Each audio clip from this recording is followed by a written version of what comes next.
guys, thank you for coming back to the channel. For this week, we have the 17 WRX. We recently built the motor. Right now, it's at right around 2,000 miles since built. We have completed the tuning on the car, and we have a lot of fun stuff on it done. We're gonna be doing maintenance, and we also gonna be doing a DYNAPerformance steering wheel. Actually, carbon fiber is this one right here. It's got a special color carbon fiber, and it's got a white leather wrap, custom and specifically made to the liking of the customer. This one has the digital gauge right here, and also has some shift light. So this is going to be a really cool modification to the car. This car is actually on airbags and white wheels. I think this is going to be completing the look on the inside of the car. So let's get back to work and let's get the oil change and the install of the wheel.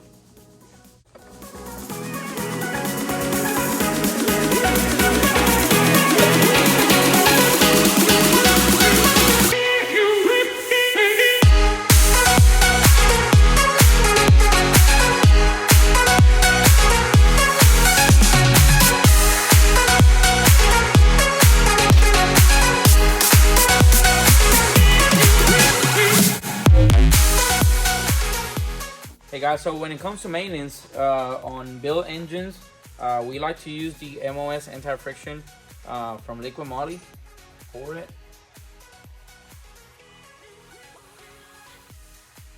You see how it has that green appearance?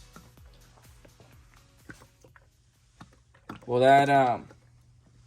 that's actually because this oil has a dye in it.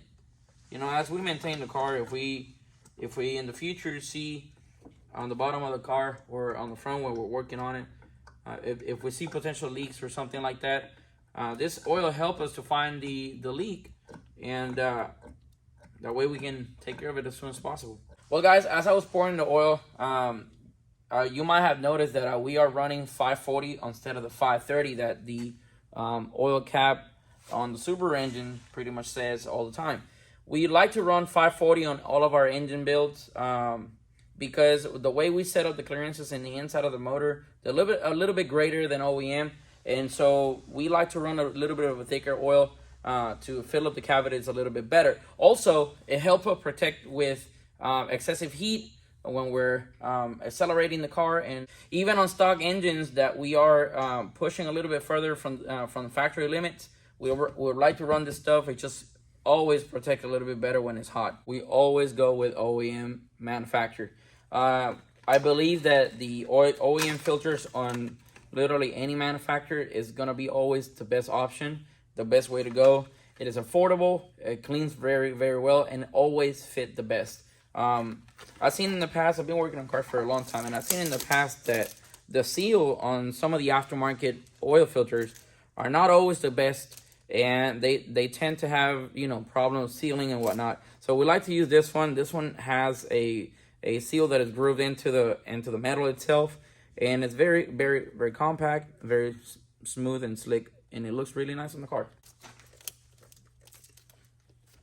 That's it for the oil change and maintenance for today. We're now gonna close the hood and get to the fun part for the steering wheel installation. All right guys, so we have already disconnected the battery, and we're gonna remove the airbag assembly. I have already found the tabs, and I pressed them already. There's gonna be 3 main little holes that are in the on the back of the steering wheel. That's gonna release a spring. There's no bolts required to remove in order to get the actual airbag removed. So we had already undone those. They're a little uncomfortable to do on video. So with a small screwdriver, flathead, we're gonna pry on the tapping for the airbag. Be careful with this stuff. Make sure we have the disconnected battery, and be careful when you're managing and when you're maneuvering with this stuff. Last thing you want is just to pop the airbag and you know, have an accident. So we're gonna remove the ground. Has a little tap as well. We're just gonna press it a little gentle. There you go. Very gentle. So we got the airbag assembly out. We're gonna be reusing this. We're gonna be reinstalling this in the new steering wheel. And now we're gonna be removing the actual wheel itself. For that, we have, this is gonna be the clock spring. We're gonna keep on using the same flathead. Once again, we're gonna press here, and we're gonna do this to the side. We're gonna be topping one of these wires pretty soon, because one of the accessories that wheel come with, it requires you to top into the wire. So now we're gonna put this on the side. And if you come closer, these are the little springs that I was mentioning right here. You're gonna want to pry them from the bottom so you can release the lock over here, and that is gonna release this part of the airbag right here. This is how it's been held. Once you press it in, that little nipple goes in and clicks on the spring. That's all it takes. Really nothing too over the top. I have never done that specific wheel, but I have done other wheels in the past.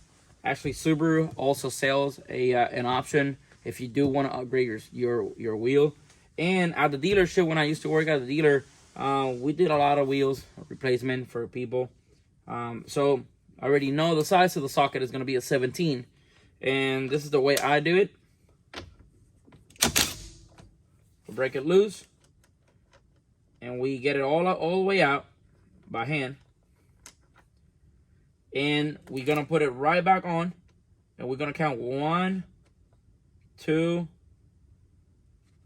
3, just about, and then we're gonna put our foot on the brake just to get something to hold on to, get comfortable, and then give it a little bottom on the bottom, a little bit on the top, and it's already broken loose. So what I like doing, I'm going to put the key on, try to make sure it's 100% straight. This is not gonna be the wheel that we're gonna be putting right back on, so I'm gonna want to make sure that I have my shaft completely aligned and straight, so when I put the other one, I can go base of that baseline. Get the socket back off. I mean, do not the socket.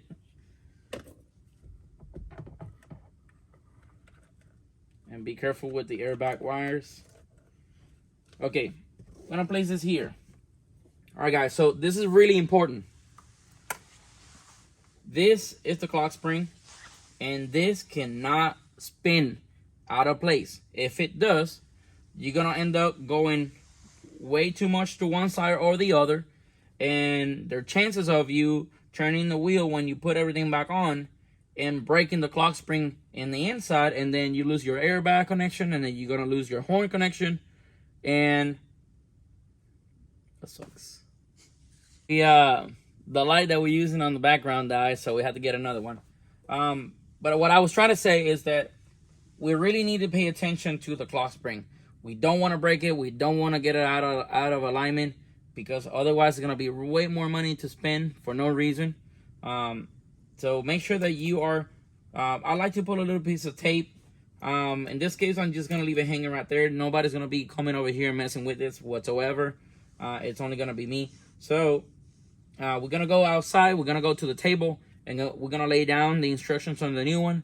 It's the first time I do that one, like I mentioned. So you and I are going to be on this together. We're going to figure it out, and we're going to put it back on the car. All right, guys. So now this back portion just pop back off. And just like so. You got to be careful. We're still holding the wires here. There we go. I'm going to pop this one loose. We're going to put this one on the side, and we have three more screws to remove. This is going to hold the assembly on either side for all the buttons. So one of the cool things about this wheel is that you are replacing the whole assembly, but at the same time you're keeping all of the stock buttons, and you know, you got your cruise control, you got your Bluetooth, and there you got it. completely bare naked. I'll put it to the side, and we're gonna start working on this one. And a table. Put this portion on the bottom first. It's gonna go in a little snug.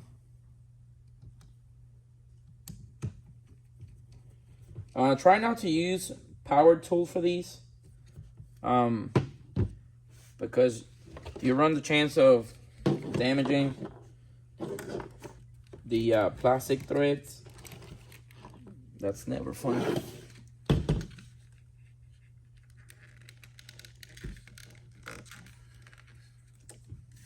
I guess it's gonna go a little snug here because the leather is a lot thicker than what we got on the OEM side.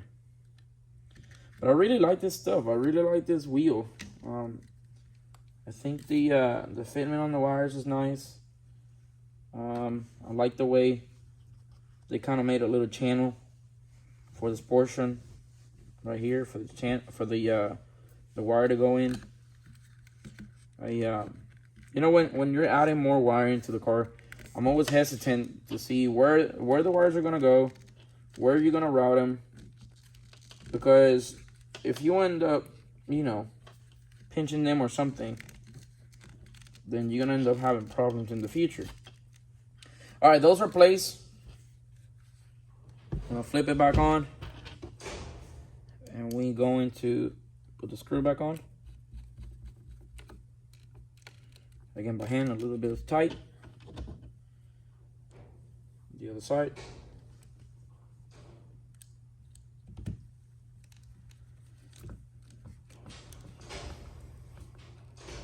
All right. So let's make sure we have this routed correctly.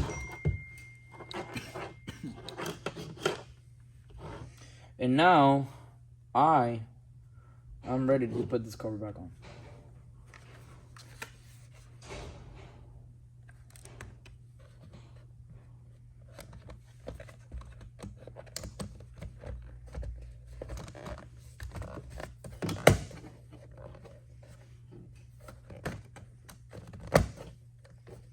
It's actually really cool that everything is just going back in like it's the OEM one.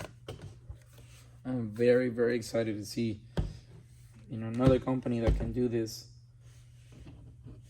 high quality equipment.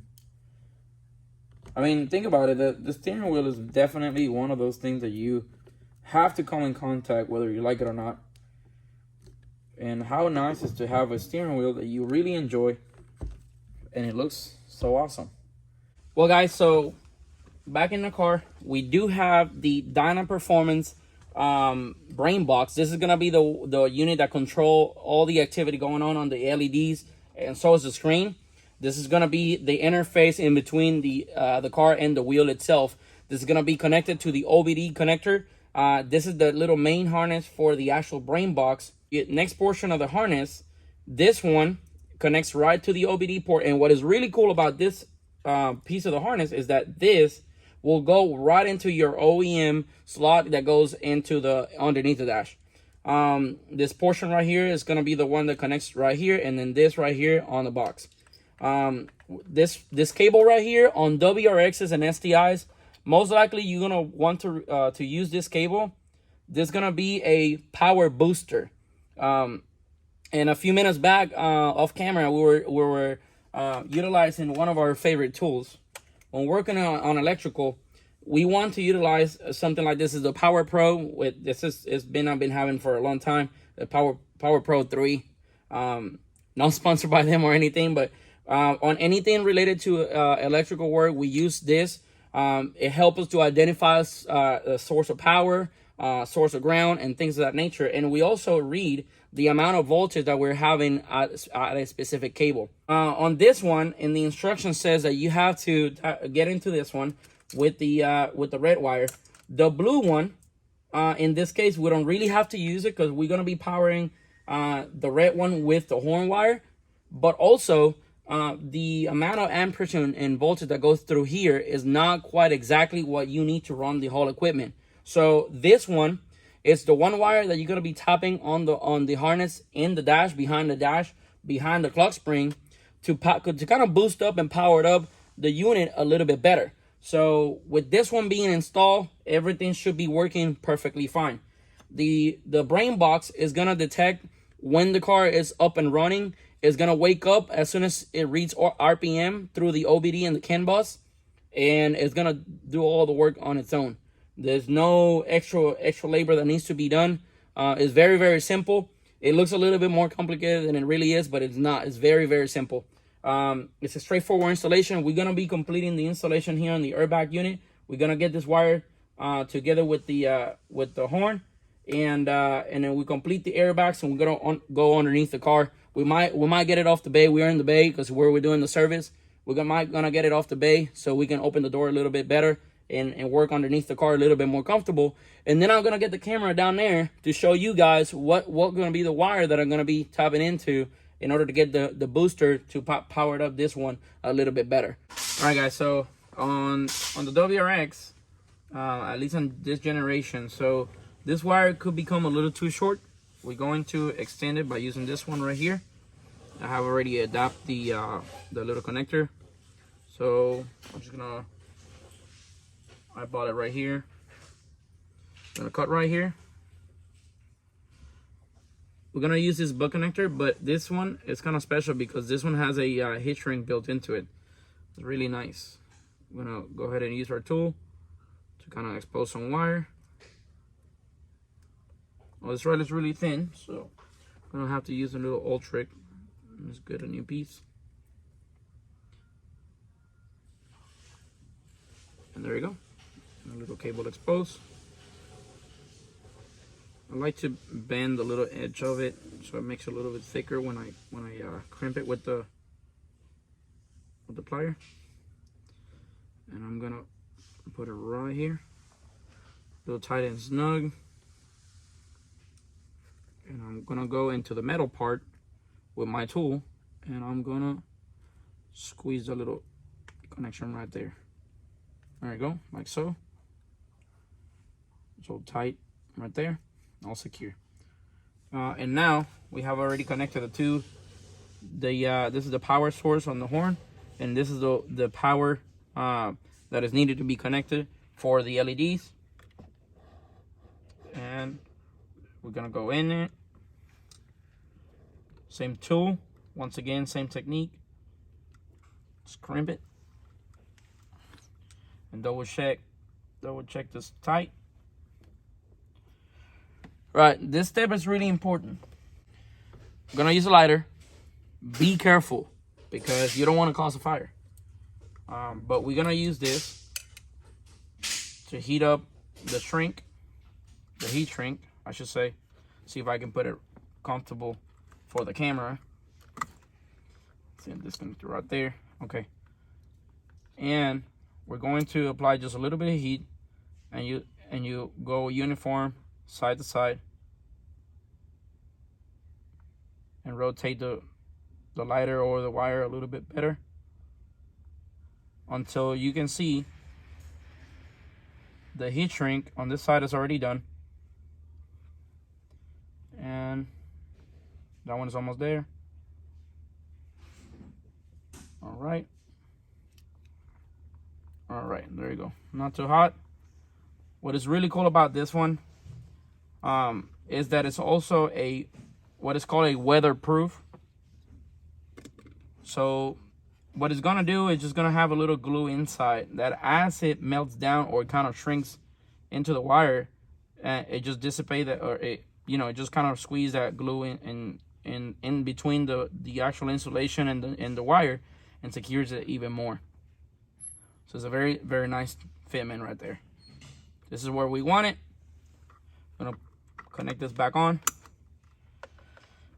Okay, now we're going to put our assembly back in, and we're gonna secure it where it goes. Make sure your wires are out of the way. Nice and out of the way. These two are gonna be the ones you're gonna be connecting to the airbag again. Okay. All right, this step is really important. I've been repeating it a lot, but just double check that you don't have your battery connected when you are installing the airbag. The battery right now has been disconnected. We had it connected earlier. We were doing some testing, checking the power source and whatnot. But what we want to do now, which is match the colors, black with black, and secure the little pin. Connect it right here, like so. And obviously the one we were just working with, snug it right back in. This one is a little too loose. I want to go a little tighter on it. I'm going to use our tool. Press it just a little bit here and just there. This one, they should go a little tight, so there we go. That's how I like it. That's all nice, nothing on the way. It's all free here. And we should go in, no problem. You're gonna locate, make sure it's center, and then just a little tap. And that should get the horn working again. Now I'm gonna ask Jake to go connect the battery. Okay, all right, battery is on. This is gonna be flashing right now, simply because I haven't connected the other power booster. So this is why you're gonna need that wire, because otherwise it doesn't get power enough. This is just gonna be a little quick test. Horn works. It's all good. Jake, you can disconnect the battery again.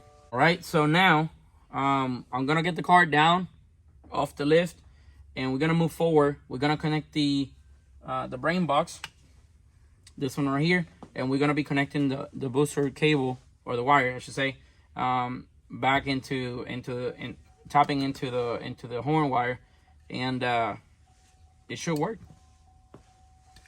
The way we're gonna run this, we were gonna run it from underneath, but there's better access underneath the cover, not underneath the dash necessarily.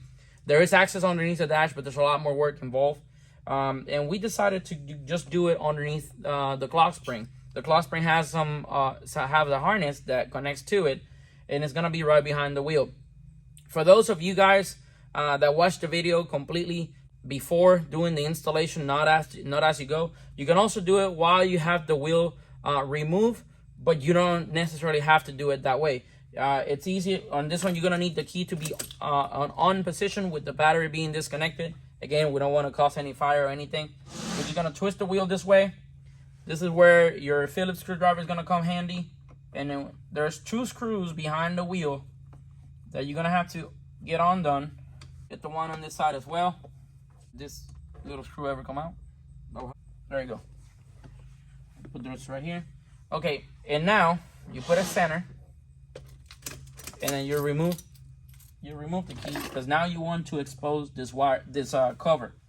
Undo your telescopic settings or lock, and then just gently just pull the plastic out, get it out of the way, and now we can go up all the way up and lock it. That way we can work comfortably. Here on the back is gonna be, you're gonna have the yellow one. Do not touch this one. This is gonna be the wire that we're gonna be splicing into. We have already tested, as you can see, and that's exactly the same area that we're gonna be using the connection from.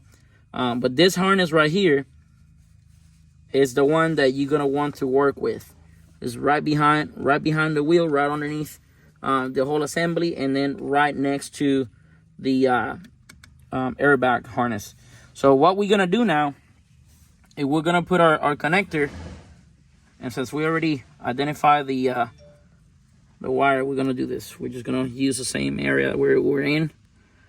Okay, we're gonna secure it there, and we're gonna close it. We're gonna hold it, and then we're gonna use our plier or electrical tool to squeeze them together. We get them tight. This is gonna have a little clip. Make sure it's all secure. It's gonna have a little clip right there, and it's gonna stay in place. Now this one is gonna be our connection. You can go ahead and put everything back on. In this area right here, look, you can put the connector right back where it goes.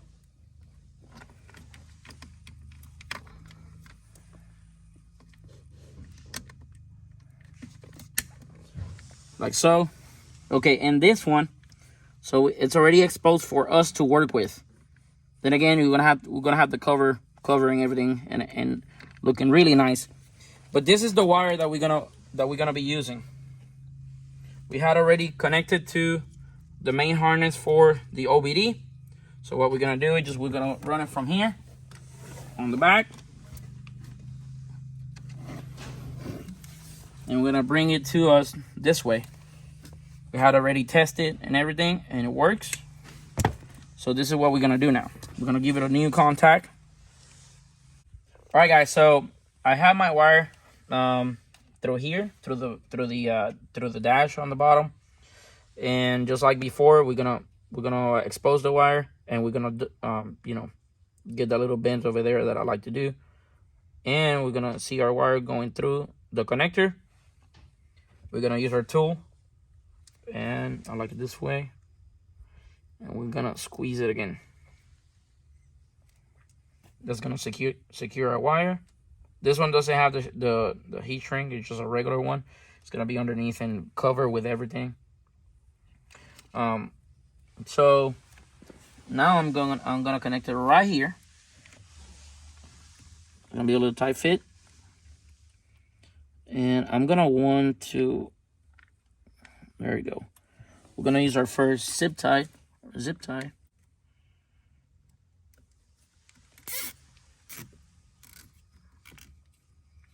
And we're gonna secure that one right there. We're gonna cut it. And the same thing, we're gonna follow the same harness. But this is how you wanna follow the harness so it's not interfering with any of these metals right here. You don't wanna get it caught up. And I'm gonna put another couple of zip ties here so I can secure everything and it's out of the way. We complete the installation of this wire. We got it really out of the way. Nothing should be interfering with this. So now, which is one of the parts I love about this kit, is that all the CAN bus communication happens through the OBD. And so they made it so easy that you literally have a female and a male connector. All you're gonna do is just connect your OEM OBD port through here, and then this one is the same OEM style, so it's gonna clip back on the little orifice that the OEM connector actually is. So you have the OEM OBD.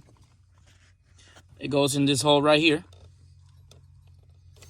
and now what you're gonna want to do, connect the OBD from the harness right here, and you clip it. I heard that clip. Go in where the OEM one is located, and we're gonna push it. Push her here, click. There we go. It is secure. And this car, the customer is running an access port. So we're gonna reconnect the access port. There we go. Like so.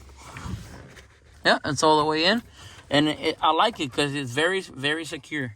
Obviously, we're gonna have a little bit more wire exposed, but this is the actual connector for the Brainbox. So we're going to be working with that here in a second. I'm gonna place it back where I want it to, and I'm going to be locating the box where I think is gonna be the best spot, and then I'll show you guys what I did. And this car is kind of cool that there's an empty space right there. I was able to locate the actual Brainbox on that little cavity right there next to this module.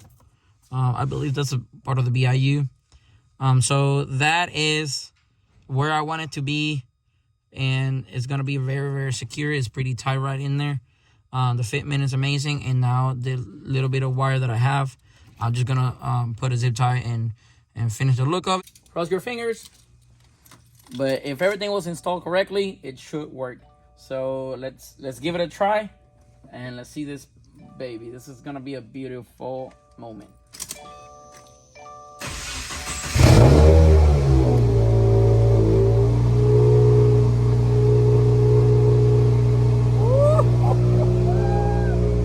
Yes, yes, yes.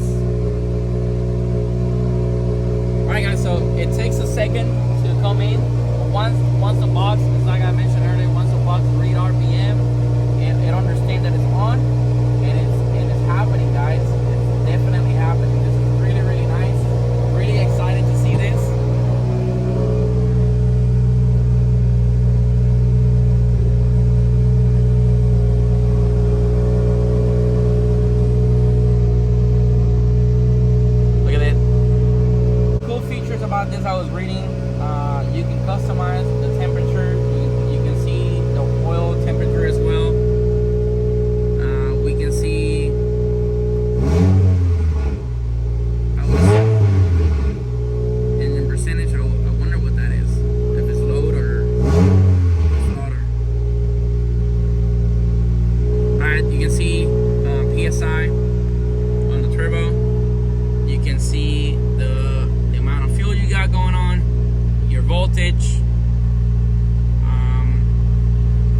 cool. So if you don't want the lights to be going on all the time, you can turn it off. All right, guys, that's it for now. We're gonna talk to the customer and see when he's gonna come and pick it up. I'm pretty sure he's going to be super excited, as excited as I am. This is something new for us. We've never done it before, and having this beautiful piece of art right here in front of us is really exciting. But before I let you guys go, let's pop some revs.